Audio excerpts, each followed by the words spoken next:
You may find this hard to believe on this Friday night, but this date is the 43rd anniversary of the landmark Supreme Court decision known as Roe v. Wade.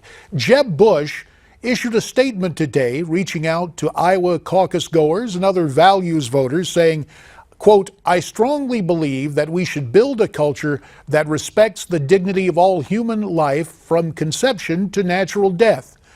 As president, I would move through patient persuasion toward protecting more and more unborn children from abortion." So how has this issue changed us, both theologically and politically? For more on this, we're pleased to be joined by the former Chief of Staff for Congressman Walter B. Jones of North Carolina, Glen Downs. Glen is in our Newsmax Prime newsroom, and joining us via Skype from Houston, Texas, Dr. Alex McFarland, co-founder and co-director of Stand Strong Ministries. Dr. McFarland, also the author of the book, The God You Thought You Knew, exposing the 10 biggest myths about Christianity. Theologically, Dr. McFarland, where is America today in terms of the movement back toward pro-life? Oh, great question. Thanks for having me on. Well, thankfully, more and more people have become pro-life and like myself, realize that abortion is immoral, the taking of a human life, unborn.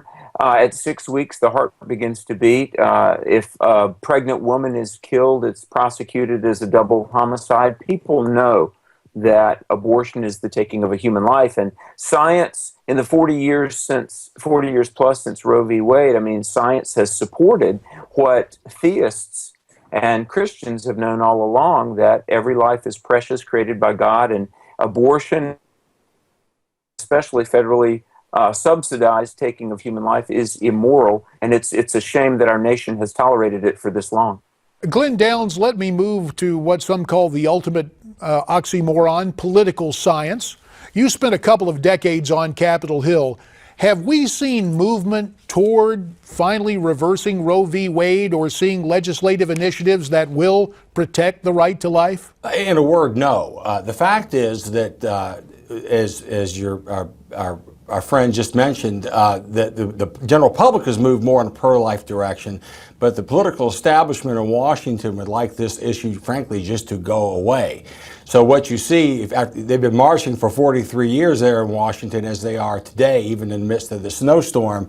But the fact of the matter is that when it comes to actually doing anything legislatively, such as cutting off funding to Planned Parenthood after the heinous videos that we've seen, frankly, no action has been taken in Washington. What about that, Alex? Those videos, for a lot of people who may not have especially a spiritual grounding, that certainly had to shock people. Do you think we will see that shock translate to action?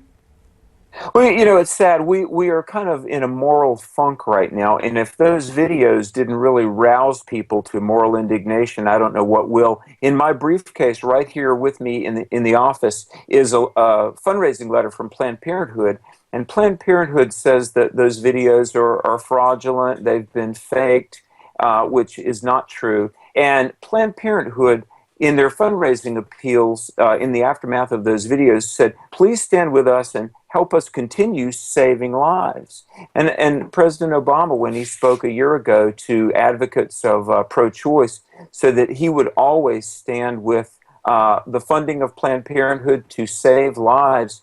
And when you think about the roughly 3,000 humans that are aborted every day and done so in part with federal subsidies, it's unthinkable that that could be construed as saving lives.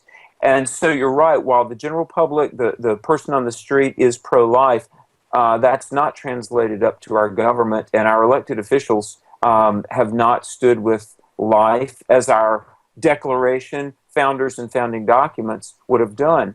And we will have to leave it right there, unfortunately, Dr. Alex McFarland. We are out of time. Alex McFarland and Glen Downs, we thank you again. Dr. McFarland, the author of the book, The God You Thought You Knew, exposing the 10 biggest myths about Christianity.